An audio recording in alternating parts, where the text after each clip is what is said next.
The Vice President and flag bearer of the New Patriotic Party, Dr. Mahamudu Bawumia, has revealed plans by the government to expedite the rollout of the ECD, emphasizing its potential to mitigate money laundering and various corruption practices. The ECD, a digital counterpart of the local currency, was conceived by the Bank of Ghana in 2021. Despite the successful completion of a pilot test, the launch of the ECD has been postponed due to what the BOG has termed economic dislocation. The Vice President, who was speaking at the 14th Commonwealth Regional Conference for Heads of Anti-Corruption Agencies in Africa, held in Accra on Thursday, also stressed the importance of harnessing digital technologies to combat corruption. According to the Vice President, after a successful piloting of the ECD, it will be the ultimate weapon for the country to use and fight against corruption. He added that the ECD will provide the country with high-level transparency, reduce the risk of fraud, and reduce the level of tax avoidance and money laundering. Most significant results of our digitalization agenda has been through the integration of the public sector databases using the Ghana card as a unique identifier through biometric audits. We have been able to see the removal of 29,000 ghost pensioners from our national pension scheme, the SNP, and it is saving us 480 million Ghana cedis annually. And a further 44,707 ghost workers were eliminated from our National Service Scheme payroll between 2022 and 2024, saving us a further 356 million Ghana cedis.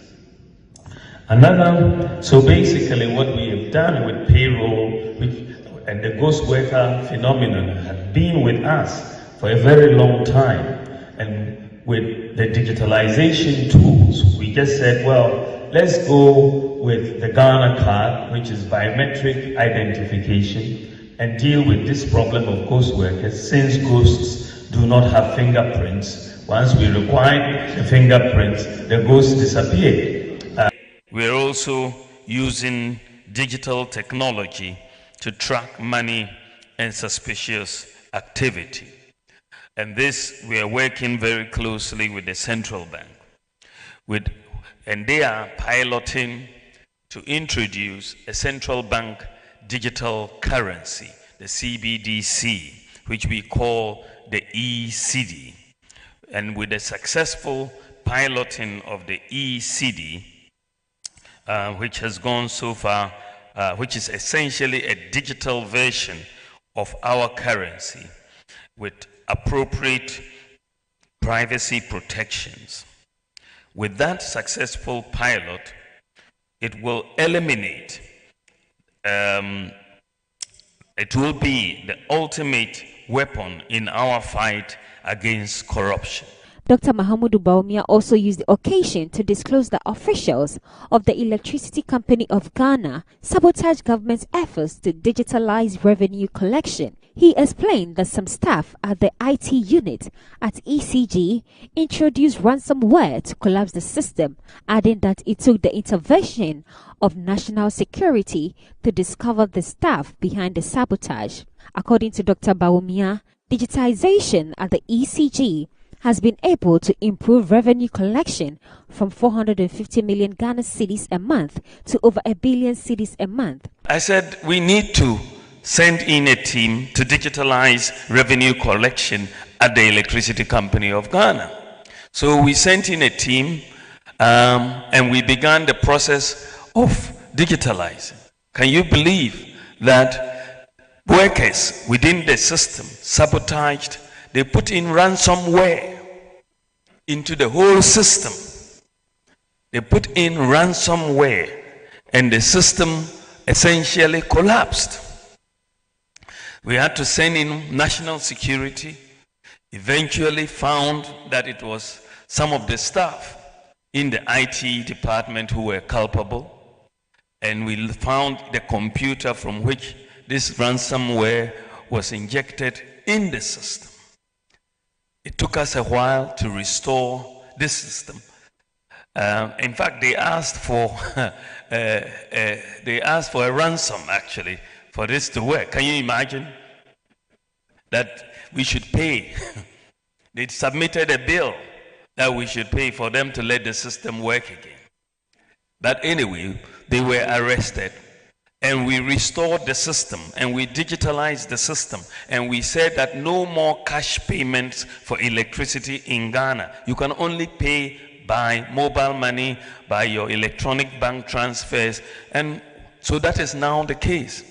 And can you believe that from 450 million cedis a month, collections have now gone to over 1 billion cedis a month? President Akufo-Addo's government has been pursuing digitalization agenda with the Vice President leading the charge. The senior presidential advisor, Yao Osafo-Mafo, has underscored the need for the country to continue and sustain public sector reform initiatives and programs that are geared towards creation of jobs for the youth. He said a significant challenge facing the country is unemployment among the youth, which is a serious threat to national security. According to the senior presidential advisor, there must be a responsive, efficient and effective public sector that places the catalytic role of government at the center of all its policies to support the private sector in job creation, especially in the agricultural sector. He added that the public sector should look at new ways of providing services to the citizens so that there will be growth in the private sector to create employment for the youth of this country. Speaking at the National Stakeholders Dialogue on Public Sector Reforms in Cape Coast, Yao Osafo-Mafo tasked the public sector to look at the agricultural sector since there are more opportunities to be explored. The public sector should look at new ways of providing service to the citizens and the private sector so that there will be growth in the private sector to create employment for this country. I see unemployment as the #1 problem of Ghana, and therefore the service must be moving in the direction of creating employment. And employment cannot be created through expansion of the civil and the public sector. Can you double the intake from the various ministries? If you do, how would you pay them?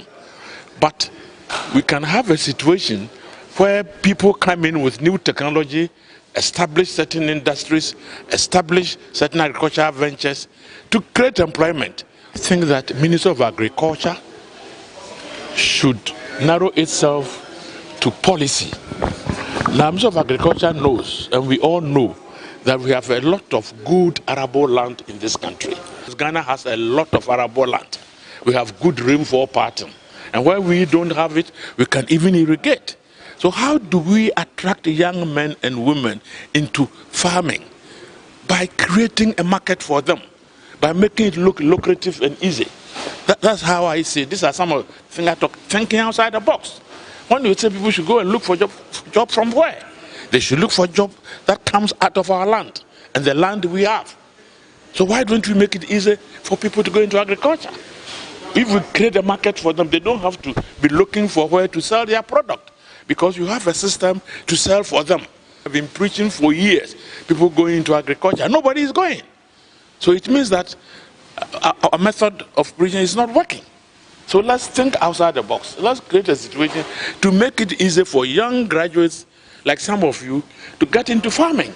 The head of local government service, Dr. Nana Atto Arthur, calls for the need for the private sector and public to collaborate to help bring growth and efficiency. If we want to assign a specific activity for an entity, let's make sure that it is that entity that is undertaking that assignment, not that same entities are doing the same things, and of course, cost becomes more, there's competition and all those things. It will be difficult for us to actually deliver the efficient, effective public service that we want to do. The head of civil service, Dr. Evans Agiri Dako, who was also at the program, spoke about the achievement of the sector.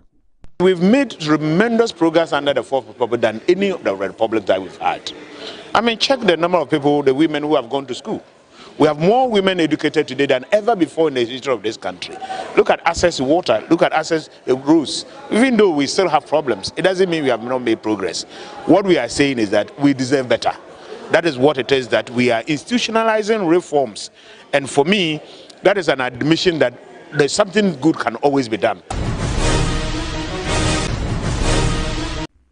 A former Director General of the Criminal Investigations Department of the Ghana Police Service, COP Bright Ojo, has stated that the police will have to recruit 25,000 personnel to run the 24-hour economy smoothly. The former president of Ghana, John Dramani Mahama, is proposing to introduce a 24-hour economy in Ghana. He calls the 24-hour economy as a game changer for Ghana and believes that it may solve several challenges in the country, including unemployment, which has been a major problem for all governments. Speaking at a forum, the former CID boss, Bright Ojo, retired, indicated that the police will have to improve its staff strength if the policy is implemented. It will require a massive recruitment effort that will potentially bring the police population ratio, which is now about 1 policeman per 800 citizens, to 1 to 500 citizens, or even better.